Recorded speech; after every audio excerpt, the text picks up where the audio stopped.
ఈరోజు మీరు ఎంతో నమ్మకంతో కాంగ్రెస్ పార్టీలోకి వస్తున్నారు. మీ నమ్మకాన్ని బొమ్మ చేయకుండా రాబోయేటువంటి పార్లమెంట్ ఎన్నికల తర్వాత మరి జరగబోయేటువంటి స్థానిక సంస్థల ఎన్నికలు, ఆ రిజర్వేషన్లు వాటి ప్రకారం ప్రజలలో మీకు ఉండేటువంటి పలుకుబడిని పరిగణలోకి తీసుకొని రేపు జరిగేటువంటి ఎన్నికలలో మీరు ఇచ్చేటువంటి పని, బూతులలో వచ్చేటువంటి మెజారిటీ మీ నాయకత్వంలో పెంచుకోండి.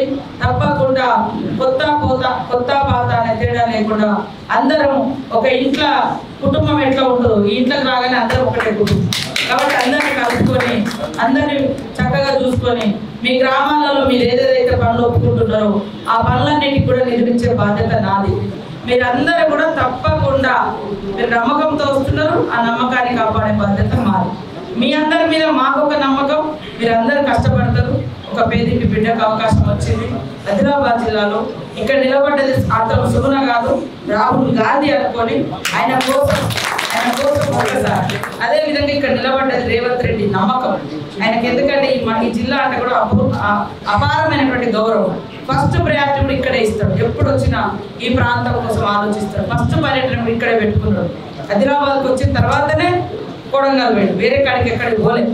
కాబట్టి మీరందరూ కూడా దయచేసి ఈరోజు వస్తున్నందుకు పేరు పేరున నమస్కారాలు, స్వాగతం.